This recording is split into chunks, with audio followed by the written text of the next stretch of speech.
제가 좋아해서 가끔 설교 중에 자주 인용하는 시가 몇 있는데 오늘 그 셋을 다시 한번 읽어드리려고 합니다. 하나는 함석헌 선생님의 그 사람을 그대는 가졌는가 하는 거고, 또 하나는 이혜인 수녀의 시인의 겨울숲을 간다 하는 시고, 또 하나는 김남조 시인의 밤기도 하는 것인데, 제가 너무 자주 해서 외우는 분도 계실는지 모르겠습니다. 말리길 떠나는 길, 처자를 내맡기며 갈만한 사람, 그 사람을 그대는 가졌는가. 온 세상 다 나를 버려 마음이 외로울 때에도 너뿐이야 하고 믿어지는 그 사람을 그대는 가졌는가. 탔던 배 꺼지는 순간 구명대 서로 사양하며 너만은 제발 살아다오 할 그 사람을 그대는 가졌는가. 불의의 사형장에서 다 죽여도 너의 세상 빛을 위해 저 사람만은 살려두거라 일러줄 그 사람을 그대는 가졌는가. 온 세상의 찬성보다 아니요 하며 가만히 머리 흔들 그 한 얼굴에 알뜰한 유혹을 물리치게 될 그 사람을 그대는 가졌는가. 제가 이 시를 처음 들은 게 1977년 10월이었으니까 이제 꽤 오래된 시인데, 그 처음 들었을 때 감동이 언제나 읽을 때마다 또 이렇게 낭송할 때마다 똑같은 감동이 오는 걸 느낍니다. 제가 함석헌 선생님의 시만큼이나 좋아하는 시가 몇 더 있는데, 그 중에 하나가 이혜인 시인의 겨울길을 간다 하는 시입니다. 봄, 여름 데리고 호화롭던 숲, 가을과 함께 서서히 옷을 벗으면 텅 빈 해질녘에 가을이 오는 소리, 문득 창을 열면 흰눈 덮인 오솔길, 어둠은 더욱 깊고 아는이 하나 없다. 별 없는 겨울숲을 혼자서 가니 먼 길에 목마른 가난의 행복, 고운 별 하나 가슴에 묻고 겨울숲길을 간다. 그 수녀의 삶을 이렇게 숲길에 비유했는데, 봄, 여름 데리고 화롭던 숲, 가을과 함께 서서히 옷을 벗으면 이런 게 다 외롭잖아요. 다 없어지고 텅 빈 해질녘에 가을이 오는 소리, 문득 창을 열면 흰눈 덮인 오솔길, 어둠은 더욱 깊고 아는이 하나 없다. 어떻게 그렇게 수녀의 인간적인 외로움과 그거를 다 그렇게 잘 표현했는지 모르겠어요. 그런데 이걸 한마디로 뒤집어요. 먼 길에 목마른 가난, 먼 길 목마른 가난, 다 우리는 부정적으로 쓰는데 가난의 불행 이렇게 쓰지 않고요. 가난의 행복 확 뒤집어 버려요. 근데 그 이유를 이렇게 써요. 고운 별 하나 가슴에 묻고 겨울숲길을 간다. 나는 그 세상의 모든 외롭고 쓸쓸한 거 다 뒤집어 버릴 만한 게 이 속에 있다는 거예요. 근데 그 고운 별이라는 표현을 썼어요. 두 분의 시보다 조금 늦게 알게 되었지만 제가 정말 좋아하는 시가 또 있는데, 김남조 시인의 시들입니다. 밤기도는 기도가 참 좋습니다. 하루에 분주한 일들 차례로 악수해 보내고 밤 이스키 먼 곳에서 오는 듯만 싶은 주님과 나만의 기도 시간. 주님, 단지 이 한마디에 천지도 아득한 눈물, 날마다 끝순서에 이 눈물 예비하옵느니 오늘도 내일도 나는 이렇게만 살아지이다. 깊은 밤에 눈물 한 주름을 주께 바치며 살아지이다. 이 세 분의 시에 공통점이 있어요, 여러분. 함석헌 선생님의 시에는 그 사람, 이혜인 수녀의 시에는 고운 별, 그리고 김남조 시인의 시에는 주님 단지 그 한마디, 이게 다 공통점이에요. 그러니까 그 하나를 빼면 다 좋은 거 하나도 없어요, 그 시에. 분주하기만 하고 여러 가지 일이 있지만 없지만 그 주님, 고운 별, 그 사람 때문에 확 다 뒤집어지는 그 하나를 얘기하고 있어요. 제가 외아들이지 않습니까? 저희 어머니는 외아들 홀어머니고요. 우리 아내는 그 외아들 홀어머니의 외며느리고요. 그러면 그냥 상식적으로 좀 어려운 겁니다. 어느 날 아내가 짐을 쌌어요. 안 살겠다고 나하고, 안 살겠다고 아니라 못 살겠다고, 결혼하고 얼마 안 돼서 짐을 쌌어요. 그날 제가 화를 냈어요. 근데 그 화가 아주 제대로 돼서 통했어요. 그 아내가 제 화내는 것에 감동받아서 침 풀렀어요. 제가 뭐라고 화내는지 아세요? 난 뭐냐 그랬어요. 그래, 어머니 힘든 건 이해한다. 100% 이해한다.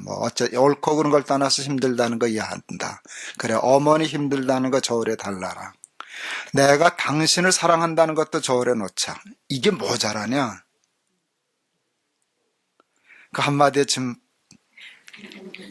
쌌다가 풀렀어요. 예, 그러고는 다시는 안 쌌어요. 힘들었지만 다시는 안 쌌어요. 이제 그 얘기예요. 그러니까 힘들다. 그거 모를 사람이 어딨냐. 그런데 그 힘든 모든 것을 다 값으로 치르고도 이겨낼 만한 뭐 하나 있으면 되지 않냐. 제가 아내한테 내가 너 사랑하면 되지 않냐. 너무 낭만적인데 그 말을 들어주대요. 네. 온 세상이 다 나를 버려도 마음이 외로울 때에도 너 하나 있으면 됐지 하고 죽을 수 있는 그 한 사람. 별 없는 겨울숲을 홀로 가난하게 걸어도 늘 행복한 이해인 수녀의 고운 별. 분주한 많은 일들이 있었지만 세상의 어떤 일도 시인에게 줄 수 없었던 천지도 아득한 눈물을 줄 수 있는 주님. 이것이 여러분 우리에게도 있어야 합니다. 이것이 없으면 세상 아무리 좋아도 아무것도 아니고요. 이것이 있으면 세상이 아무리 힘들어도 아무것도 아닙니다. 그 또한 세상은 참 만만치 않습니다. 불교적인 용어이지만 세상은 정말 고해입니다. 그 고해라는 말이 참 깊어요. 고난이 바다다. 보통 고난이 한둘에 있는 게 이건 바다네. 네, 고해. 맞습니다.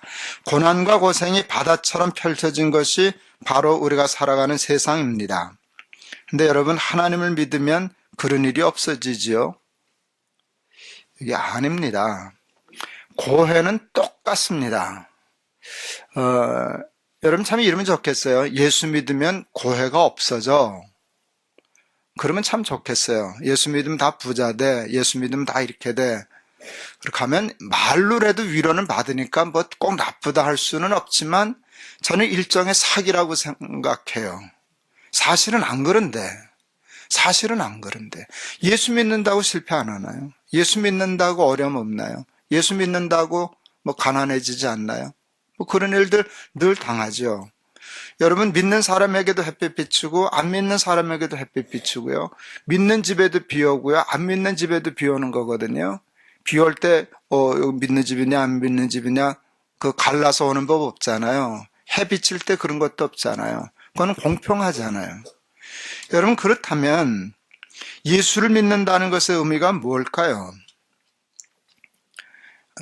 얼마 전 텔레비전 보니까요. 어느 나라인지 참 말하기 어려운데 목사 사기꾼 참 있어요. 있는 것 같아. 예수 믿으면 부자 된다고요? 예배 시간에 깡통 바켓스 같은 걸 갖다 놓고요. 거기다 돈을 내요. 근데 그걸 엄청 내야 돼요. 그럼 부자 된다고. 그래서 부자 됐어요. 목사가. 진짜 부자 됐어요.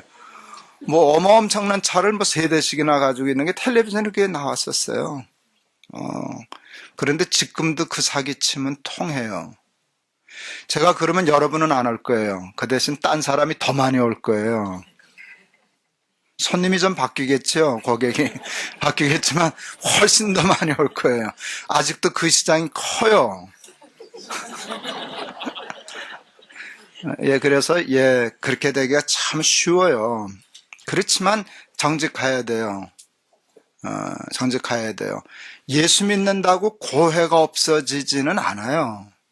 그러면 예수는 왜 믿나? 예수는 이거예요. 정말 예수를 믿으면은요, 고운 별, 그 사람, 주님 때문에 온 세상이 다 나를 버려도, 예수님 나 사랑하시면 됐지 하고 툭 털어버릴 수 있는 힘이 생기는 것이지 환경이 바뀌는 게 아니에요. 그게 믿음의 핵심이에요. 저도 참 힘들고 어려운 때가 있었습니다. 정말 몸이 감당 못할 만큼 힘들고 어렵고 괴로운 때가 목회하면서 있었습니다. 근데 그때는요, 안 해도 소용없던데요. 자식도 소용없던데요. 아내가 저를 사랑하지 않아서가 아니에요. 자식들이 저를 속을 새겨서가 아니에요. 저는 자식과 아내 가족만큼은 누구 못지않은 복을 받은 사람이에요. 근데 그 힘도 그 문제는 해결이 안 돼요. 그러나 홀로 있어야 되는, 누구도 손댈 수 없는 고난과 역경, 괴로움이 있는 거예요. 제가 40대 중반 말, 그때 한창 겪을 때였어요. 예.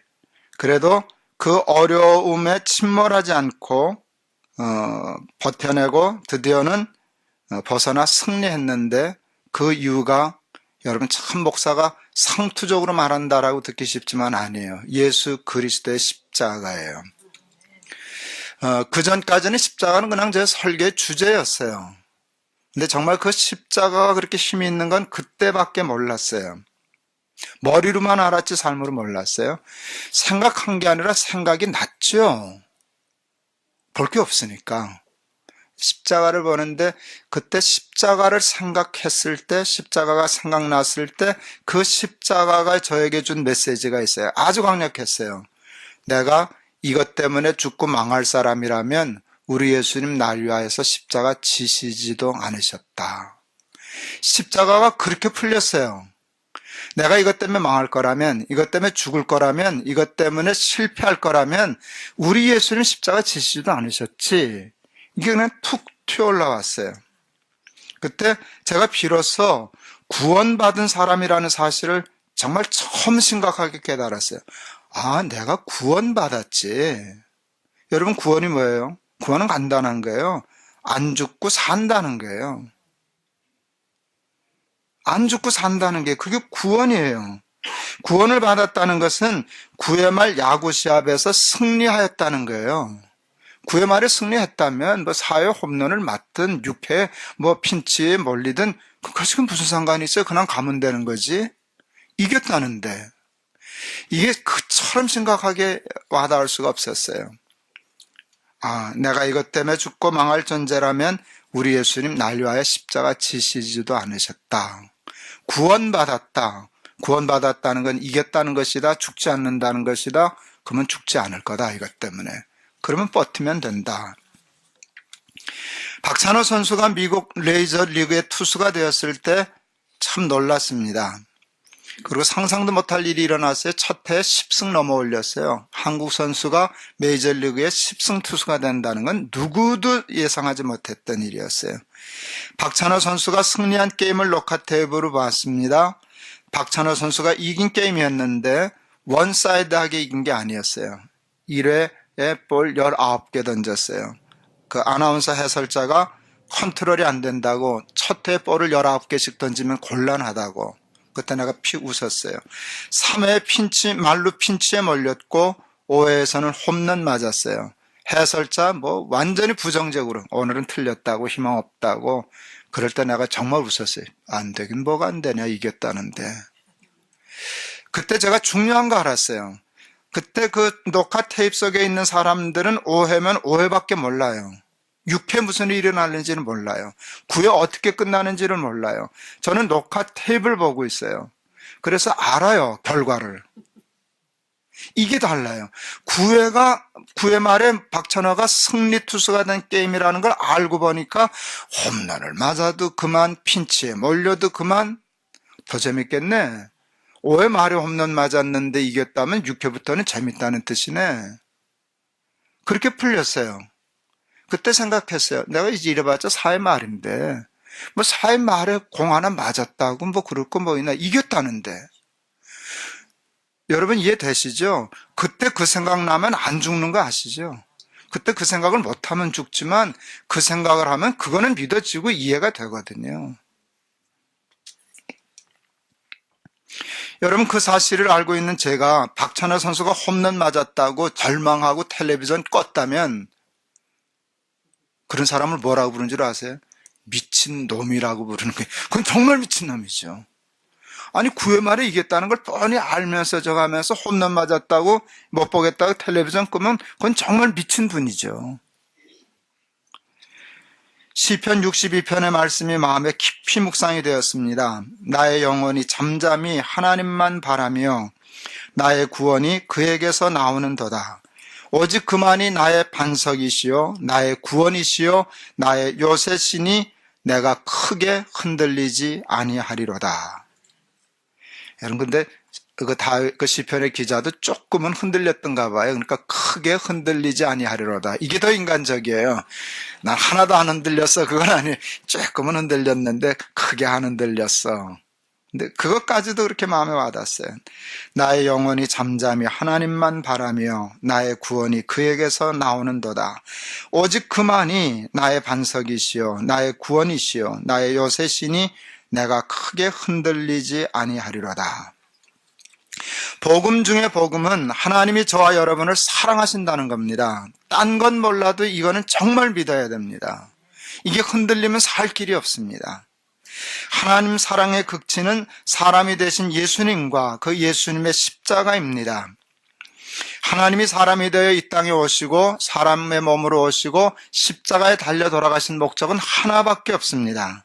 그것은 단 하나, 우리의 구원을 위해서입니다.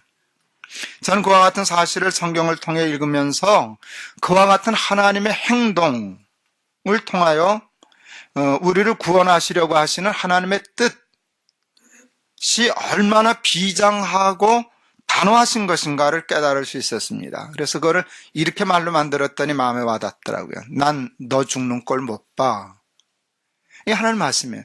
난 너 죽는 꼴은 못 봐. 너 망하고 실패하는 건 내가 절대로 두고 볼 수 없어. 어떤 대가를 치르어도 어떤 수단과 방법을 가리지 않고 난 너 살려내고야 말 거야. 이게 십자가예요. 너를 살려야 한다면 사람도 되지. 나 하나님 안 해. 나 사람 할 거야. 여러분, 하나님이 하나님 안 하시겠다는 거예요. 왜? 너 살리려고. 너 죽고 나 하나님 하면 무슨 소용있냐? 너 죽으면 나 하나님 안 해. 하나님 사람의 몸을 입고 오셨어요. 십자가에 달려 돌아가셨어요. 너 살리는 일이라면 난 무슨 일이라도 하지. 이게 하나님의 마음이에요. 이게 여러분 예수님의 십자가입니다. 그런데 여러분, 아무리 난 너 죽는 꼴 못 봐. 그리고 너를 살리고 구원하는 일이라면 뭐든지 다 할 수 있어. 그러셔도 만에 하나 하나님이 무능하신 분이시라면 그냥 감사합니다.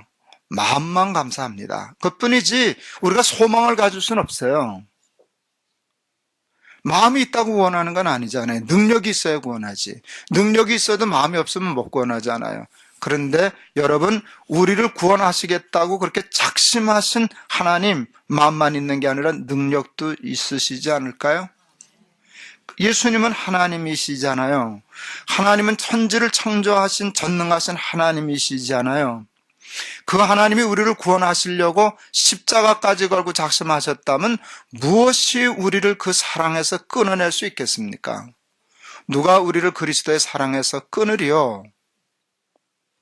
로마서 있지 않습니까? 8장. 여러분, 그러면 그것으로 끝입니다. 하나님이 우리를 구원하시라고 작심하셨다면 그것으로 끝입니다. 믿고 받아만 드린다면 우리는 구원을 받은 겁니다. 승리한 겁니다. 성공한 겁니다. 저 이번 거 쓰다가 갑자기 개그 콘서트 생각이 났어요. 그 애정남? 애매한 것을 정해주는 남자. 이건 정한 거예요. 애매한 게 아니에요. 예수님이 마음 먹고 우리가 믿고 받아들였다면 그건 정해진 거예요. 그건 끝난 거예요. 승리한 거예요. 여러분, 그러나 그럼에도 불구하고 앞에 말씀드린 것처럼 고난은 없죠. 고난은 있습니다. 역경도 있습니다. 절망스러운 상황도 있습니다. 그게 세상입니다. 그게 인생입니다. 그게 우리가 살아가는 인생의 게임입니다. 하나님께서 우리를 구원하셨음에도 불구하고 고난과 역경과 좌절과 절망스러운 상황은 여전히 있고 우리에게 닥칩니다. 그런데 여러분, 하나님이 우리를 구원하시려고 그렇게 독하게 마음먹으신 분이 고난을 내버려 두시는 데는 이유가 있으시겠죠? 넌 힘들어하지만 그 정도는 힘들어야 돼. 그건 이겨내야지. 이겨내면 너한테 더 유익해. 제가 요즘 페이스북을 하잖아요. 재밌네요. 굉장히 이제 제 글을 받아보는 사람의 수가 많아졌어요. 이래저래 한 2만 명 가까이는 지금 제가 글 쓰면 그냥 들어가서 보는 것 같아요. 예, 재밌는데, 그러니까요. 제가 글에다 뭘 올려놓으면요, 일이 돼요. 어제 이제 파주에 있는 그 장애우들이 구두 만들어 파는 데가 있는데 너무 힘들고 어렵다는 얘기 듣고 했더니 구두 주문하러들 가요. 그럼 실제 도움이 돼요. 말라에 먹이장 사줘야 되겠다고 글 올렸더니 7,500만 원. 괜찮잖아요. 그리고 이제 뭐 얘기해도 되겠네요. 어느 분이 좀 외롭고 힘들어졌어요. 우리가 누가 하면 다 아는 분인데, 근데 그 얘기를 하고 우리 팬클럽 만들어서 좀 그분 찾아도 가고 같이 시간도 보내고 그러자 그랬더니 금방 팬클럽이 시작됐어요. 뭐 벌써 100몇십 명이 모여가지고 지금 이제 모임 갖겠다 그래요. 그랬더니 어느 분이 자기가 하는 사역이 있어요. 그 해외 여기 이주 노동자들을 돌보고 케어하는 사람들 훈련시키는 코스인데 한 7회째 하고 있는데 참 힘들다고, 목사님 거 보니까 한 번만 목사님이 광고해 주시면 되겠는데요. 그래서 제가 해드렸을까요? 안 해드렸을까요? 안 해드렸어요. 제가 이렇게 글을 썼어요. 한 번만 더 생각하고 저한테 얘기하시면 그렇게 하겠습니다. 근데 생각해 보십시오. 저는 약과 같은 존재입니다. 안 먹는 게 좋습니다. 나를 이용하지 않고 정말 혼자 버텨서 하는 게 훨씬 더 좋습니다. 그런데 정말 안 되겠어서 그래야 되겠다면 한 번 다시 생각하고 얘기하면 무조건 그렇게 해드리겠습니다. 그랬더니 그분이 금방 댓글을 달았어요. 목사님은 명의 같으시네요. 목사님 말이 옳습니다. 그냥 해보겠습니다. 그랬어요. 여러분, 하나님이 도와달라 그럴 때 언제나 도와주시지 않으셔요. 너 혼자 못 버텨봐. 한번 애써봐. 그러면서 힘이 생기는 거야. 그런 고난들은 있어요, 여러분. 하나님이 난 몰라. 그건 네 일인데 네가 해결해줘. 왜 나한테 시끄럽게 그래? 그게 아니에요. 너 정 죽게 되면 내가 건져주지. 근데 처음부터 건져주면 너는 아무런 힘이 안 생기잖아. 그런 고난은 있어요. 그런데 중요한 것은 그 고난을 받게 내버려 두시는 이유를 알아야 돼요. 그것 때문에 안 죽는다는 하나님의 판단이 서서 그래요. 너 그것 때문에 안 죽어. 너는 죽을 것 같지만 안 죽어. 많은 사람이 고난 때문에 죽는 게 아니라 절망 때문에 죽어요. 믿음 없어서 죽어요. 버틸 수 있는데. 저희 둘째 아이가 저희 집에서는 제일 처음으로 군대를 입대했어요. 군대 입대할 당시 648기생이신 저에게 집사님이 우리 아이에게 저녁을 사주셨어요. 648기생이면 이제 굉장히 연세 많으셔요. 근데 우리 아이에게 참 기가 막힌 말씀을 해주셨어요. 훈련을 받다 보면 꼭 죽을 것 같고 같이 힘들고 어렵고 무서운 일이 있단다. 근데 꼭 그때 기억해라. 그 훈련 받다 죽은 놈 몇 없단다. 이게 얼마나 기가 막혀. 수십만 명, 수백만 명이 다 그거 통과했어. 죽을 것 같은 것이지 죽지 않아. 차 사고로 죽는 놈이 많지 훈련받다 죽는 놈 몇 없단다. 그거 정말 어쩌다 몇 년에 하나 나오는 일이지 안 죽어. 우리 아이가 군대 갔을 때 그 말이 그렇게 힘이 되더랍니다. 정말 죽을 것 같고 무섭고 두려운데 그 할아버지 얘기가 자꾸 생각나는 게 집사님. 야, 훈련받다 죽은 놈 없어. 그러니까 에이, 버티면 되겠지. 그랬더니 지나가더라고. 여러분, 그런 거예요. 그것을 통하여 사람들이 강한 군인이 되는 것처럼 하나님이 우리를 강한 사람 되게 하려고 내버려 두시지 버려두신 건 아니에요. 그러니까 고난을 당할 때 믿음 가지고 싸우고 부딪히고 기다리고 그러면 승부가 난다는 믿음은 꼭 가지실 수 있기를 바랍니다. 복음의 핵심은 예수 그리스도의 십자가입니다. 예수 그리스도의 십자가는 우리가 잊지 말고 가슴에 품어야 할 고운 별입니다. 정말 사방으로 우겨쌈을 당했을 때 십자가 딱 생각하고 제가 얘기한 것처럼 여러분들이 해보세요. 내가 이것 때문에 죽고 망할 사람이라면 우리 예수님 나의 십자가 지시지도 않으셨다. 십자가를 바라볼 때마다 그 십자가를 이렇게 해석하세요. 난 너 죽는 꼴 못 봐. 내가 무슨 수를 써도 너는 살려내. 그러면 여러분 지금 당장 힘든 게 그대로 있어도 희망이 생기지 않습니까? 소망이 생기지 않습니까? 그게 예수 믿는 일의 가장 중요한 힘 아니겠습니까? 예수 믿음의 축복은 환경이 변하는 게 아니라 환경을 변화시킬 수 있는 능력을 갖는 것입니다. 예수님이 풍랑이 있는 바다에서 절망하고 있는 제자들을 찾아 바다 위를 걸어오셨습니다. 제자 베드로가 예수님에게 나도 걷겠다고 했습니다. 허락하셨습니다. 베드로가 예수님을 바라보고 바다를 걸을 때 바다를 걸었습니다. 근데 풍랑을 봤을 때 빠졌습니다. 이게 핵심입니다. 풍랑은 있습니다. 예수님이 걸으라고 해서 잔잔한 바다 되는 게 아닙니다. 뭐 잔잔한 바다라면 걷겠습니까? 빠지지. 그런데 예수님을 볼 때는 풍랑 있는 바다도 걸었는데 바다를 보니까 빠졌습니다. 그건 정확합니다. 여러분 세상만 생각하면 한없이 빠져듭니다. 근데 그리스도 예수 십자가, 고운 별, 그 사람, 주님 이게 있으면 절대로 무너지지 않습니다. 세상은 만만치 않습니다. 모든 것을 다 삼켜버릴 만한 것만 같은 풍랑이 있습니다. 그것을 보면 누구나 다 세상에 빠져 죽을 것만 같지만 여러분 말로 홈런을 맞은 것만 같았던 제 인생의 사회 말, 그때 제가 그 순간만 생각했다면 거기만 봤다면 저도 빠졌겠지만 그때 하나님의 은혜로 인생의 구회 말, 구원을 생각하고 십자가를 생각하고 하나님을 생각하니까 내 영혼이 잠잠히 하나님만 바라며 이 시편도 생각났었습니다. 여러분 그 복 받으실 수 있기를 바랍니다. 제가 구원받은 사람이라는 사실을 확인하고 바다 위를 걸을 수 있었듯이 여러분도 그렇게 되실 줄을 믿습니다.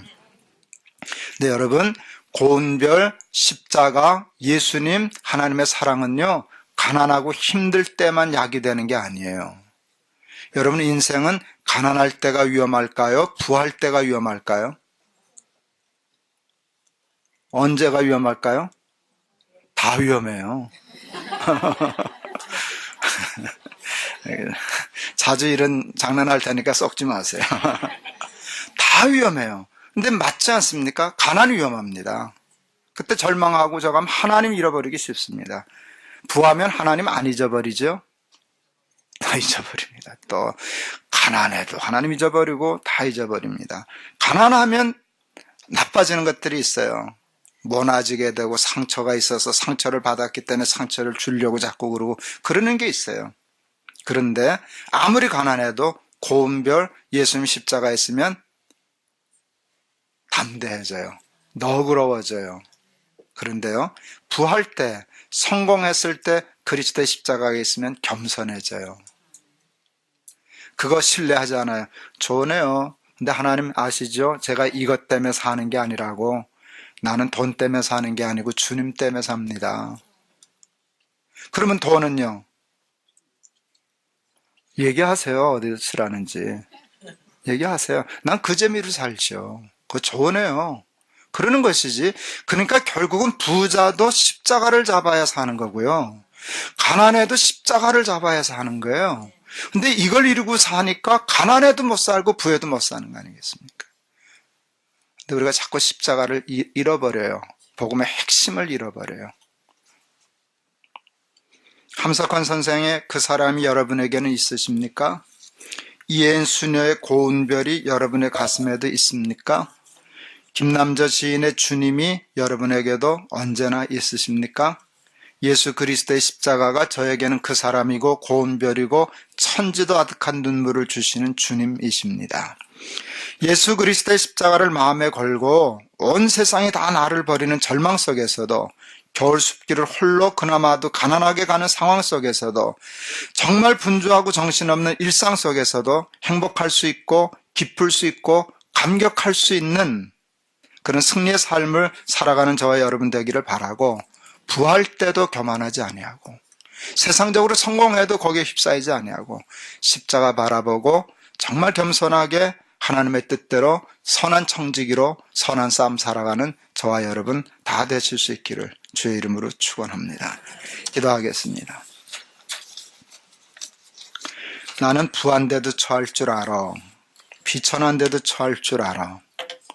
내게 자족하시는 능력을 주셨어. 내게 모든 것의 능력 주시는 하나님께 감사한다고 했던 바울의 고백을 기억합니다. 사도 바울에게 예수님은 고운별이었습니다. 정말 그 사람이었습니다. 우리에게 예수님 십자가가 그런 분이게 하여 주시옵소서. 가난할 때도 당당하게, 부할 때도 겸손하게 십자가 붙들고 예수님 생각하고 가난하든 부하든 언제나 잘 사는 사람들 되시게 하여 주옵소서. 예수 그리스도 이름을 받들어 기도하옵나이다. 아멘.